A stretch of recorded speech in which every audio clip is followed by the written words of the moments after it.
আসসালামু আলাইকুম, কেমন আছেন সবাই? আজকের সান্ধ্যকালীন লাইভ সেশনটি শুরু করতে যাচ্ছি আমরা। আশা করছি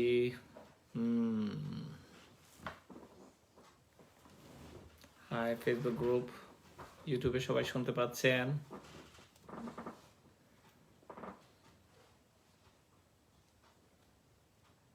ইউটিউবে কাউকে দেখতে পাচ্ছি না। আজকের বিষয়টি খুব ছোট্ট একটি বিষয়, কিন্তু ইন্টারেস্টিং বিষয়। বিষয়টি নিউ ইয়র্কের পরিস্থিতিতে আমি সাজিয়েছি, তাই খুব ইন্টারেস্টিং মনে হচ্ছে। যারা ইউটিউবে আছেন তারা বোধহয় শুনতে পাচ্ছেন না আমার ধারণা। শামীম ভাই, আপনি কেমন আছেন? করোনা থেকে অনেকে জয়েন করেছেন দেখতে পাচ্ছি।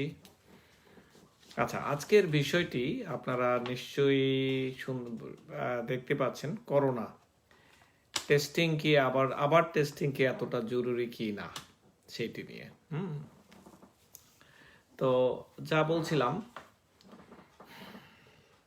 এই সময়টুকুতে আমি যুক্তরাষ্ট্রে সারাদিন শেষে একটি ছোট্ট আপডেট দিই, মানুষগুলো কি পরিস্থিতির মধ্যে দিয়ে যাচ্ছে সেইটি আমি সাধারণত বলি।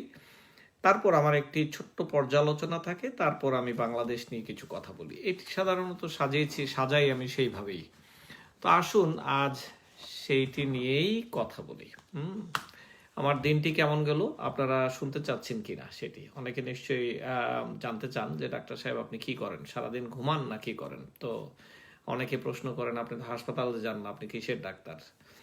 তারপর আপনাকে তো দেখি সবসময় ফেসবুকে থাকেন, এই সমস্ত কথা। তো চলুন আমি একটু বলে নিই। সকাল থেকে ভীষণ ব্যস্ত, একদম ইফতারির 5 মিনিট আগে পর্যন্ত শত শত কল, SMS, মানুষকে সাজেশন কি করব না করব, এগুলো সব সারাটা দিন চলতেই থাকে। মানে একদম একটানা 8 ঘন্টা 10 ঘন্টা, ইটস টাফ। তারপর দু একটা হোম ভিজিট থাকেই, এগুলো নিয়ে আমাদের অফিসও শুরু করেছি আজকে থেকে। তো যেই কারণে কিছুটা স্ট্রেসড, কারণ অফিসেরও অনেক কল আমার কাছে আসে। আমাদের নিজস্ব যারা রোগী ছিলেন তাদের সেই অভিমানযুক্ত কমপ্লেনগুলো আমি খুব আদরের সাথেই অ্যাকসেপ্ট করি, কারণ তাদের পাশে আমি থাকতে পারিনি বেশ কয়েকদিন। আমার টিম তাদেরকে টেক কেয়ার করেছে, হয়তো সেই রকম কি বলে এটাকে, সেই রকম ভালোবাসা তারা পায়নি। তো আমি তাদের জন্য বলছি যে আমি আছি, তাদের জন্য, আপনাদের জন্য আছি। আপনারা নোট নিয়ে অনেক সমস্যায় পড়েছেন, আজকে বেশ কয়েকজনকে আমি নোট দিয়েছি। আমার যারা পেশেন্ট আছেন তারা ধৈর্য ধরে আমার জন্য অপেক্ষা করেছেন, আমি অসংখ্য ধন্যবাদ জানাই। ইনশাল্লাহ বেঁচে থাকলে সব হবে। শ্রেয়া ভাবি, কেমন আছো তুমি? তো এই গেল। তো এর মধ্যে ঢাকা থেকেও কিছু ভালো নিউজ আসলো, এগুলো নিয়ে অনেক কথা হলো। তারপর আগামীকাল আমাদের কিছু ভলান্টিয়ার কাজ হবে, সেই জন্য বেশ কিছু খাবার দাবার আমাদের অফিসে আনা হয়েছে, এগুলো নিয়েও অনেক কথা। তো আজকে আমি যেটি দেখতে পেলাম, নিউ ইয়র্কের যারা রুগী আছেন একটি বড় অংশ কিন্তু এখন একটি ভালো অ্যাংজাইটিতে ভুগছেন। বেশ কিছু কল আমার কাছে মনে হলো যে অ্যাংজাইটি রিলেটেড। অ্যাংজাইটির অর্থ কি? অর্থাৎ কেউ ঘর থেকে বেরোতে চাচ্ছেন না, আরেকজনের ধরুন যাই খাচ্ছে ডায়রিয়া হয়ে যাচ্ছে, এখানে তার আর কোনো লক্ষণ নেই, শুধু ডায়রিয়া পাতলা পায়খানা, উনি যাই খাচ্ছেন পেট ব্যথা, কামড়, ডায়রিয়া, জ্বর নেই, অন্য কিছু নেই। আবার একজনের ভীষণ রকমের মাথা ব্যথা, ভালো হচ্ছে না, ঘুম হচ্ছে না। এরকম একজনকে আগামীকাল সকালে আমার অফিসে আসতে বলেছি, ঘুমই হচ্ছে না, কি করব স্যার? তো এক একজনের এই টেনশনের যেই ম্যানেজ করার ক্ষমতা সেটি এক এক রকম, সবার একরকম হয় না। তাই এটি ভীষণভাবে দেখা দিচ্ছে। করোনা প্রায় চলে যাচ্ছে, কিন্তু ঘটনাটি কিন্তু এরকমই। আর নিউ ইয়র্কে নতুন করে সংক্রমণ অনেকে বলছেন হয়তো সামনে বাড়বে, কারণ মানুষ যখন বের হয়ে আসতে শুরু করবে মে 15-র পরে, তখন আবার কিছুটা স্পাইক হতে পারে, এটি বিজ্ঞানীরা বলছে। তবে আগামী 7-8 দিন 10 দিন আমার ধারণা আর একটু কমবে। মৃত্যুর সংখ্যা বাড়ছে, কারণ হাসপাতালগুলোতে অনেক মানুষ এখনো ভর্তি যারা সত্যি অসুস্থ।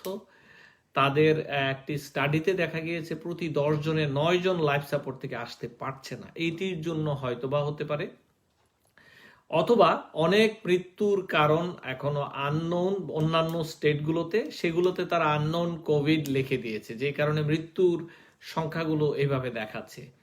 যাই হোক, সময় বলে দিবে আসলে আমরা কোন দিকে যাচ্ছি।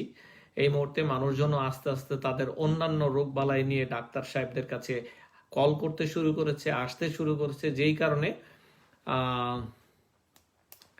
কারণে হয়তো এই রোগবালাইগুলো আরো বেশি দেখা যাবে এখন। আজকে 3টি ঘটনা বলি, হ্যাঁ, আজকের যে বিষয় সেইটি রিলেটেড 3টি ঘটনা। একজন হচ্ছে, উনি সরকারি চাকরি করেন, ওনার 1 মাস আগে কোভিড হয়েছিল। উনি আজ কল করে বললেন যে ভাইয়া আমি তো আবার ধরা খাইছি। কি হয়েছে? ওনার কোভিড টেস্টিং পজিটিভ আসছে আবারও। তো আমি একটু রাগ হইলাম যে কোভিড টেস্টিং করলা, তুমি আমাকে জিজ্ঞাসা করলা না? তো না, আমাদের ডিপার্টমেন্ট থেকে ল্যাবরেটরির সাথে একটা আন্ডারস্ট্যান্ডিং আছে, আমি গিয়ে বললেই ওরা আবার করে দিবে। তো তাহলে আমি বললাম যে তাহলে ওরাই এটা ইন্টারপ্রিট করুক। না, দেখলাম যে না, বেচারা খুব ইতস্তত। তো সাধারণত যেই ডাক্তার অর্ডার করে তিনি এটির দায়িত্বে থাকেন ইন্টারপ্রিটেশনের জন্য। তো আমার কাছে মন খারাপ হলো, মেজাজও খারাপ হয়েছে যে আমি টেস্টের অর্ডার দিইনি, কিন্তু রেজাল্টটা আমাকেই লিখতে হবে, আবার একটা সার্টিফিকেটও আমাকেই লিখতে হবে। আমি কোথায় যাই? এটি একটি, অর্থাৎ এখান থেকে যে মেসেজটি পাইলাম আমরা, যে টেস্টিং ডাক্তারের অর্ডার ছাড়া আপনারা করবেন না। করলে এইটির যে ডাউন সাইড, যে বাজে দিকগুলো আছে, পজিটিভ আসলে কিন্তু আপনার ডাক্তার আপনাকে কিছু নাও বলতে পারে, যে আমি জানি না তুমি কোথা থেকে টেস্ট করেছো, তুমি জানো। এইটি একটি। তবে কেন টেস্টিং ফ্যাসিলিটি গুলো এরকম ওপেন করে দিয়েছে? হ্যাঁ, 2-1.5 মাস আগে যখন এই পরিস্থিতি এসেছিল, তখন সময়ের প্রয়োজনে ডাক্তার সাহেবরা ছিলেন না, এই জন্য ওপেন করে দিয়েছিলেন, তাদের কোনো উপায় ছিল না, এই জন্য এটিকে ওপেন করা দেয়া। আচ্ছা, একটু টায়ার্ড, স্লিপি, দুঃখিত। তো এই জন্য কিন্তু এই মুহূর্তে কেউ একবার গিয়ে এসেছেন টেস্টিং এ, কিন্তু আবার গিয়ে নিজে নিজে টেস্টিং করবেন, এই সময়টুকুতে আমার মনে হয় আপনারা ভুল করে ফেলবেন যদি আবারও করেন। ডাক্তার গাইড না করলে এইটি করা উচিত নয়।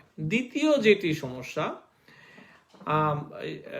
স্ত্রী না, স্বামীর হয়েছিল কিন্তু স্ত্রীর হয়নি। তো স্বামীর হয়েছিল 1 মাস আগে, এখন ড্রাইভ থ্রুতে গিয়ে স্ত্রী টেস্ট করিয়ে এসেছেন। স্ত্রীর কিন্তু কোনো ধরনের লক্ষণ নেই। কেমন হবে? উনি টেস্ট করেন, ওনার এখন পজিটিভ। উনি সুস্থ ছিলেন, ওনার কোনো লক্ষণ ছিল না, কিন্তু ওনার এখন পজিটিভ এসে গিয়েছে। কি বলবেন বলেন? তা ওনার কোনো রোগ ছিল না, এখন রোগের সাথে একটি মানসিক লক্ষণও যোগ হয়ে গেল। কে বোঝাবে? উনি ওনার ডাক্তার সাহেবকে খুঁজে পাচ্ছেন না। একটা বড় মুশকিল। আসলে এই ধরনের মিসকমিউনিকেশন গুলা করা উচিত নয়। একজন গাইড করে এটি করা উচিত বলে আমি বিশ্বাস করি, এই টেস্টিং গুলো। না হলে এগুলোর যে উত্তর, সেগুলা কিন্তু আপনারা খুঁজে পাবেন না। তারপর বিভিন্ন ডাক্তারের কাছে যাবেন, মন খারাপ হবে, নষ্ট হবে, কোয়ারেন্টাইনে থাকবো কি থাকবো না, কে অসুস্থ, আমার জ্বর হলো, আমি কি করব, এগুলো। দ্বিতীয় যে মহিলা বা পরিবারটি, তার এটিকে আমরা কি অ্যাসিমটোম্যাটিক ক্যারিয়ার বলতে পারি, লক্ষণবিহীন বাহক?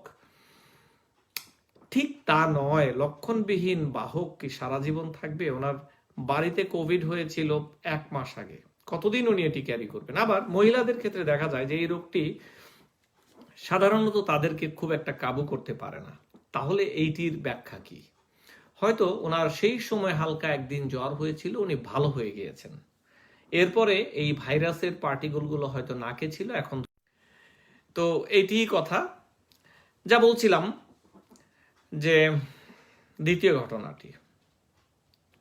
তৃতীয় ঘটনাটি ঠিক সেম। একজন মহিলা এমনি গিয়েছেন টেস্টিং করতে, টেস্টিং করে নাকের সোয়াব দিয়ে এসেছে পজিটিভ।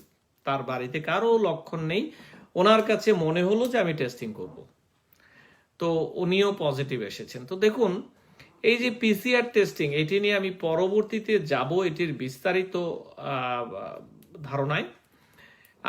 বেশ ছবি টবি নিয়ে আমি একটি স্লাইড রেডি করছি, আগামী 2 থেকে 3 দিনে আমি এটি বলবো আপনাদের। কিন্তু আপাতত যে টেস্টিংটি আমি একেবারে না বললে নেই, স্বল্পতে অল্প আলোচনায়, নাকের মধ্যে যে টেস্টটি করা হয় এইভাবে, সেইটির জীবাণুর গায়ে অ্যান্টিজেন থাকে, অর্থাৎ এটির যে খোলস, এক এক ধরনের জীবাণুর খোলস এক এক রকমের। অর্থাৎ ধরুন সাপের খোলস একরকম, কাসিমের খোলস একরকম, মানুষের খোলসের একরকম। তো আমরা এটি নাকের মধ্যে গুঁতো দিয়ে খোলসগুলোকে নিয়ে আসি, মানে জীবাণুটিকে নিয়ে আসি, ওটির খোলস দেখে এইটিকে চেক করা হয় ল্যাবরেটরিতে। বুঝতে পারছেন নিশ্চয়ই? হ্যাঁ প্রিন্স ভাই, আপনিও দেখেন আমাকে, এখন তো আমাকে একটু সাবধান হয়ে যেতে হবে। তো যাই বলছিলাম যে এই খোলসটিকে চেক করা হয়। তো এই খোলসটি দেখে বলা হয় যে পজিটিভ বা নেগেটিভ। এখন একজন 1 মাস আগে পজিটিভ হলেন, তো এখন উনি কতদিন পজিটিভ থাকবেন, এটি একটি প্রশ্ন। কারো কারো ক্ষেত্রে 15 দিনের মধ্যে নেগেটিভ হয়ে যায়, কারো কারো ক্ষেত্রে 3 সপ্তাহে, কারো কারো ক্ষেত্রে 6 সপ্তাহ পর্যন্ত এটি থাকতে পারে। কি একটি মুশকিল! তাহলে কি এইটি বারবার টেস্ট করতে হবে নেগেটিভ আসা পর্যন্ত? না, আসলে ব্যাপারটি তা নয়। ক্লিনিক্যালিও আপনি ভালো হচ্ছেন, সেটি আসল কথা। আপনাকে টেস্ট করতেই হবে সেটি নয়। আপনার জ্বর ছিল, আপনার চলে গিয়েছে, 3 দিন ভালো হয়ে গিয়েছেন, you are ready to work actually with some standard precaution. আপনাকে টেস্ট করতেই হবে সেটি নয়। এই যে নাকের যে টেস্ট, যেটি খোলস পরীক্ষা করা হয়, এইটি 6 সপ্তাহ পর্যন্ত পজিটিভ থাকে। এটির ব্যাখ্যা এভাবে দিয়েছেন বিজ্ঞানীরা যে হয়তো ভাইরাসগুলো সেখানে এগুলোর মরা পার্টিকেলগুলো, মরা খোলসগুলো পড়ে আছে, আর আমরা ওগুলো নিয়ে আবারও টেস্ট করে আমরা রোগীর 12টা বাজিয়ে দিচ্ছি। এটি একটি কারণ হতে পারে।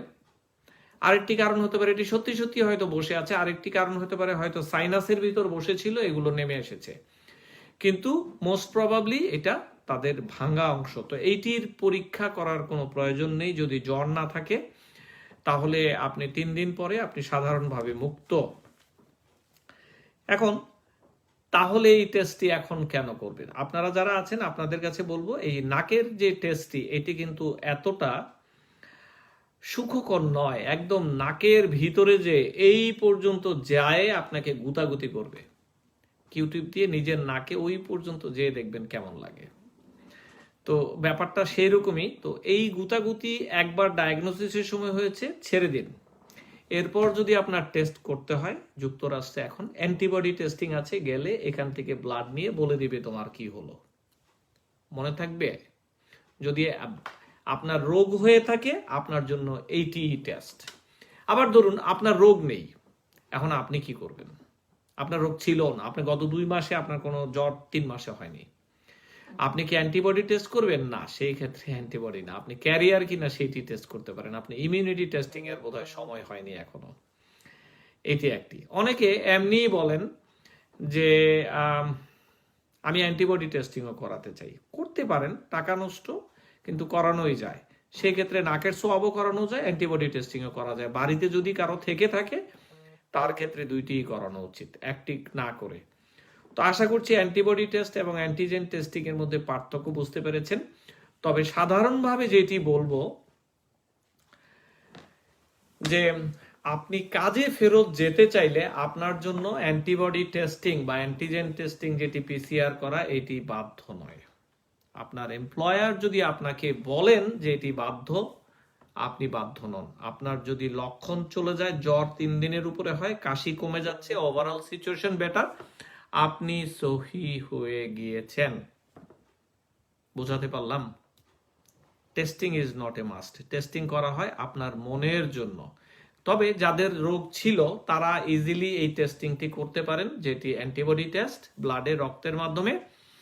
এখানে আরেকটি খারাপ দিক আছে। ধরুন আপনি ধরে নিয়েছেন কোভিড ছিল আপনার, কিন্তু আসলে এটি আপনার কোভিড ছিল না, এটি ভাইরাল রোগ ছিল। এখন আপনি টেস্ট করে দেখলেন আপনার অ্যান্টিবডি তৈরি হয়নি, আপনার মন খারাপ হয়ে যাবে, ও আমার আবারও হতে পারে।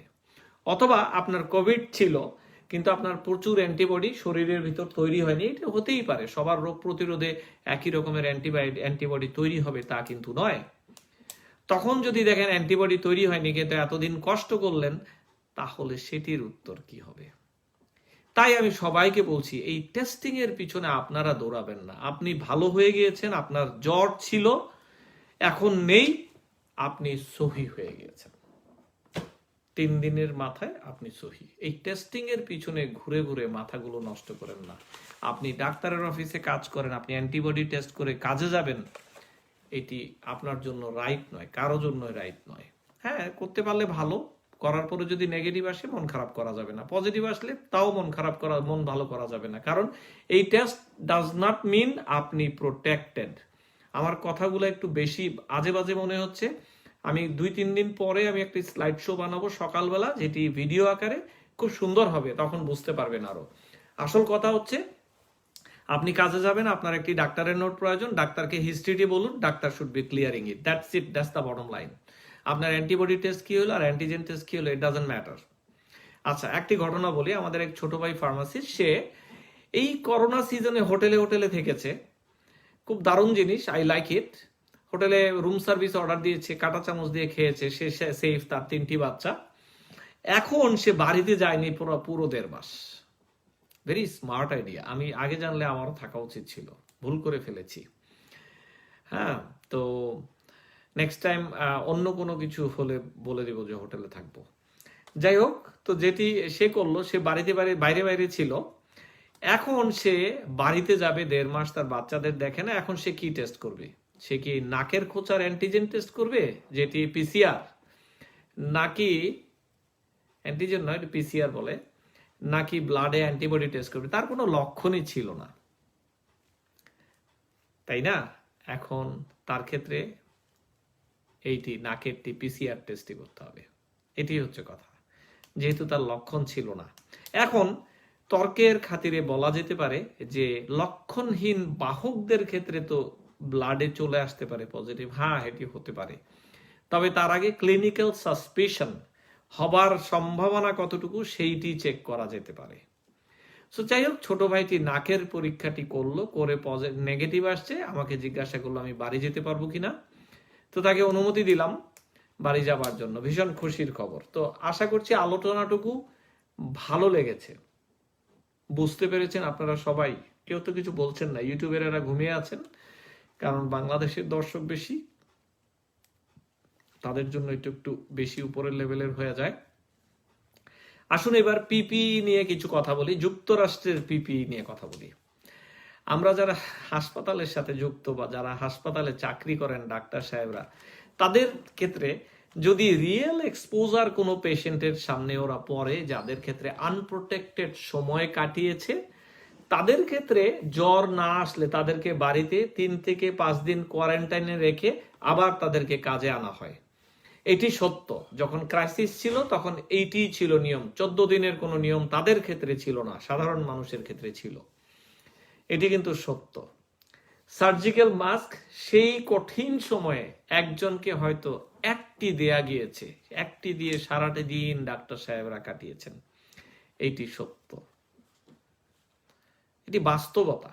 N95 পেয়েছেন শুধুমাত্র যারা একান্তই ফ্রন্ট লাইনে ছিলেন, আইসিইউতে সারাদিন কাটিয়েছেন, তাদের ক্ষেত্রে শুধু N95।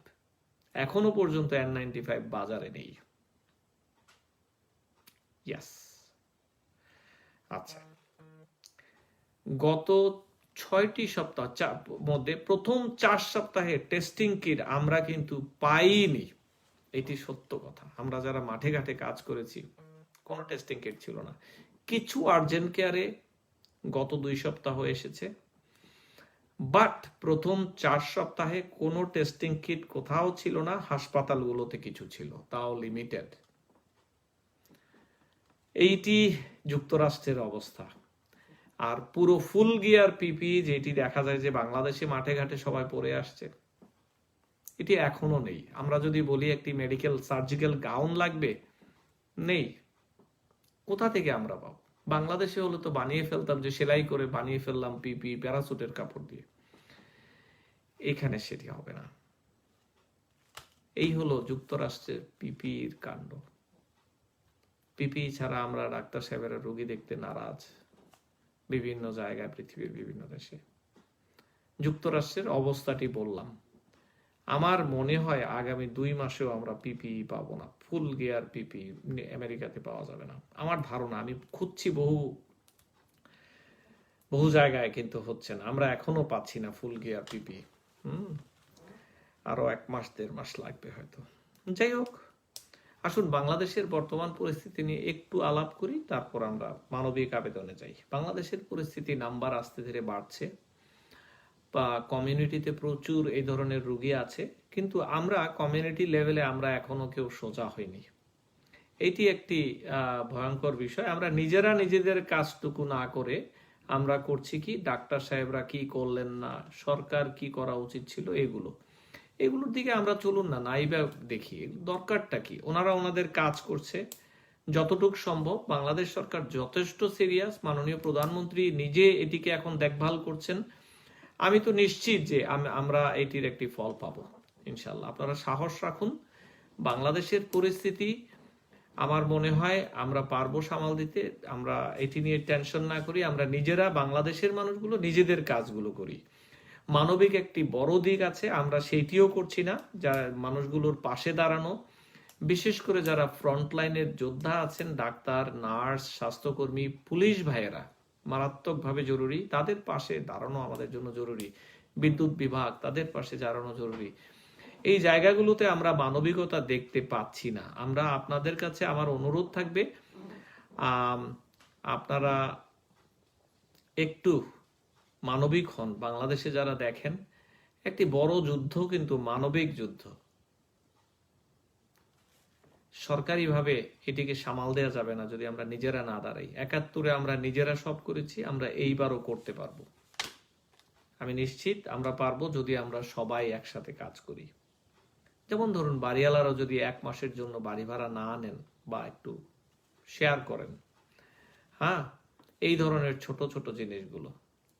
হাসপাতাল কর্মীদের পাশে দাঁড়ানো, পাশেই থানা আছে, কিছু রান্না করে নিয়ে পুলিশ ভাইদেরকে বলুন আপনাদের জন্য এনেছি। এই রকম ব্যাপারগুলো আমরা যুক্তরাষ্ট্রের একটি প্রতিষ্ঠানের পক্ষ থেকে আমরা বাংলাদেশে কিছু পুলিশ সদস্যকে রাস্তায় যখন কাজ করেন ইফতার করাবো।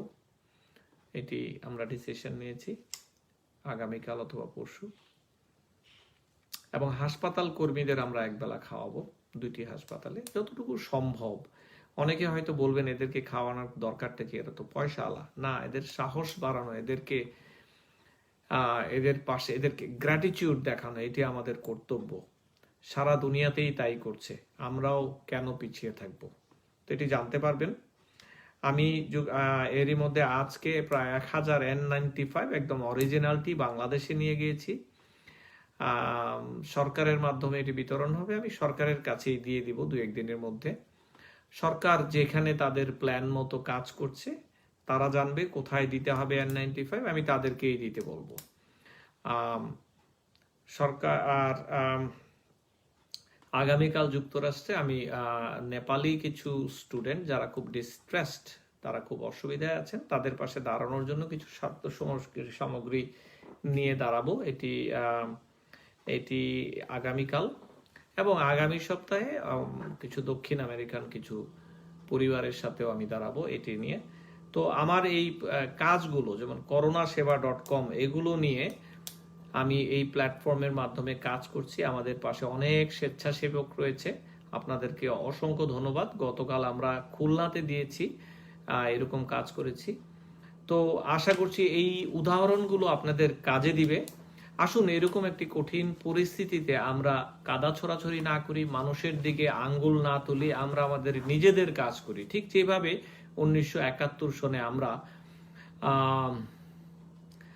1971-এ যখন আমরা আমাদের নিজেদের কাজগুলো করেছি, আমাদের যুদ্ধ আমরাই করেছি, ঠিক এইবারও চলুন আমরা আমাদের যুদ্ধগুলো করি। এটি রমজানের মাস, যারা বহির্বিশ্বে আছেন তারাও চেষ্টা করুন বাংলাদেশের পাশে দাঁড়ানোর জন্য। আমি বিশ্বাস করি আপনারা যদি বাংলাদেশিদের পাশে দাঁড়ান, বাংলাদেশের পাশে দাঁড়ান, বাংলাদেশের উপর এই বোঝা অনেকাংশে কমে যাবে, মানবিক বোঝাটুকু অনেকাংশে কমে যাবে। রোজায় বেশি বেশি করে মানুষের পাশে দাঁড়ান, আল্লাহ তাআলা নিশ্চয়ই আমাদের সাথে থাকবেন। আসুন কিছু প্রশ্নের উত্তর দিই, তারপরে আমরা আমাদের ধর্মকর্মে চলে যাই। অসংখ্য ধন্যবাদ ইউটিউবারদের। আমি এখন একটু ফেসবুকে যাচ্ছি।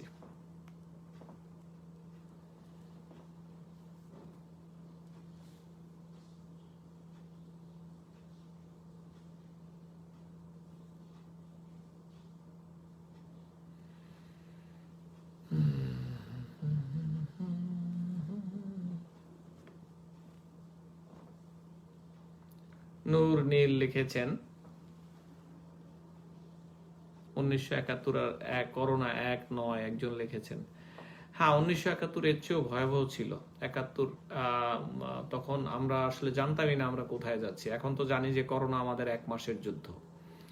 এটি ভালো বলেছেন। আমি আজ দিন জ্বর, সর্দি, কাশি, না ওইদিকে যাচ্ছি না। করোনার লক্ষণ দেখা দিলে বাড়ি থেকে কি ট্রিটমেন্ট করে নেওয়া যায়? হ্যাঁ, নেওয়া যায়। আমি এইভাবেই চিকিৎসা, আমি একটা ভিডিও দিয়েছি করোনার উপরে। শামীম ভাই আপনি একটু দেখবেন করোনার স্তরে স্তরে চিকিৎসার পদ্ধতিটি। শামীম ভাই কালকে ভিডিওটি দিয়ে দিবেন, অন্য আইডিতে ছিল এটি। শামীম ভাই প্লিজ। আচ্ছা স্যার, রমজান মাস খেজুর খাওয়া সুন্নত, খেজুর করোনা মুক্ত করতে পারে কি? না, খেজুরের যে চিকিৎসা আছে তা নয়, এটি আপনার স্বাস্থ্যকে ভালো রাখবে। প্রচুর মিনারেল রয়েছে এটির মধ্যে, প্রচুর খাদ্য পুষ্টি এটির মধ্যে পুষ্টি আছে। ফেরদৌস ভাই আসসালামু আলাইকুম, কেমন আছেন? আমি আলী নূর ফ্রম ডালাস। আমার last 2 weeks continue nose block. Allergy season ভাইয়া এখন। Allergy season. আগামীকাল আমি অ্যালার্জি নিয়ে কথা বলবো, করোনার সাথে কোথায় মিল কোথায় অমিল ওইটি নিয়ে খুব সুন্দর ডিসকাশন হবে। আজ করতে চাচ্ছিলাম কিন্তু এই বিষয়টি এসে গেল। জুতায় কত সময়? 8 ঘন্টা পর্যন্ত জীবিত থাকে জুতায়। স্যার, আমার করোনার কোনো সংক্রমণ নেই, কিন্তু মাঝে মাঝে দীর্ঘ নিঃশ্বাস নিতে হচ্ছে, ভয়ে মনে হয়। বাংলাদেশে লকডাউন শিথিল হচ্ছে, কখন রোগীর সংখ্যা বাড়ছে? আপনার বিশ্লেষণ কি? যখন রোগীর সংখ্যা বাড়ছে। লকডাউন আসলে মানুষের পেটের উপর তো কোনো কন্ট্রোল নেই, সব দিকেই ব্যালেন্স করতে হবে। একটি দেখুন, সুইডেন কিন্তু পুরোপুরি খুলে দিয়েছে। সুইডেন ওপেনলি বলেছে আমরা মানি না এই বিজ্ঞান, আমরা আমাদের মতো চলবো, উই ডু নট কেয়ার। এটি একটি ভালো এক্সাম্পল হতে পারে আমাদের সবার সামনে। সুইডেন পুরো ওপেন করে দিয়েছে, মরলে মরে যাব, যা আছে কপালে দেখা যাক। তবে এটির উত্তর 2 সপ্তাহ পরে বোঝা যাবে সুইডেনদের অবস্থা কি, সুইডিশদের। উপমহাদেশে করোনা ভাইরাসের প্রকোপ দুর্বল হয়ে গেছে, এটা কি কোনো গবেষণালব্ধ তথ্য? অবজারভেশনে বলছে এটি দুর্বল হয়ে গেছে। সাধারণত ভাইরাস যত মিউটেশন হবে এটি আস্তে আস্তে এটির শক্তি কমে আসে, অনেকটা টর্নেডোর মতো, জলোচ্ছ্বাসের মতো। আন্দামান নিকোবর দ্বীপপুঞ্জ থেকে শুরু হয়ে যেমন উড়িষ্যায় যায় একদম বাঘ হয়ে, তারপর সুন্দরবনে আসে চিতা হয়ে, তারপর সাতক্ষীরায় ঢুকে বিড়াল হয়ে যায়, মধ্যবঙ্গে যে এটি ইঁদুর হয়ে যায়। ব্যাপারটি এরকমই, যত বেশি সময় পার হবে এটি এইভাবে চলে যাবে। আমার ধারণা এটি এক সময়ে হয়তো ইনফ্লুয়েঞ্জার মতো ঘরে ঘরে ঘুরবে, এটি আমার ব্যক্তিগত অভিমত। করোনায় আক্রান্ত হয়েছিলাম 40 দিন আগে, এখন জ্বর নাই, তবে ঠান্ডা ভাব আছে, কিন্তু শরীর দুর্বল। হ্যাঁ, এটি করোনারই লক্ষণ, পোস্ট করোনা। মাস্ক 2-3 ঘন্টা পরে থাকলে বুকে ব্যথা হয়। স্যার, আমার বোন নিউ ইয়র্কে থাকে, ওনার রাতে অতিরিক্ত ঘাম হয়, উপসর্গ কমে গেছে। হ্যাঁ, এটিও পোস্ট করোনা, করোনার পরবর্তী সময়ে এই জিনিসগুলো দেখা যায়। অসংখ্য ধন্যবাদ। অনেকে সুন্দর সুন্দর প্রশ্ন করেছেন, অনেকে বসে থাকেন যে ডাক্তার সাহেব আসবে লাইভে। আমরা যদি করোনাও চলে যায়, আশা করছি সান্ধ্য রাতে 15 মিনিট বিভিন্ন রোগ নিয়ে আমরা কথা বলতে পারি, যদি আপনারা আমাদের সাথে থাকেন, এটি আমার বিশ্বাস। হ্যাঁ, অন্যান্য রোগ নিয়েও আমরা সান্ধ্যকালীন একটা অবস্থান করতে পারি, যদি আমার এনার্জি থাকে আর আপনারা আসেন। সুন্দর সুন্দর ভিডিও আমার অলরেডি ইউটিউবে আছে, ডক্টর ফেরদৌস, নিউ ইয়র্কে, ইউএসএ তে। সবাই ভালো থাকুন, সুস্থ। আমি ডক্টর ফেরদৌস খন্দকার, সবাই ভালো থাকুন, সুস্থ থাকুন। আসসালামু আলাইকুম।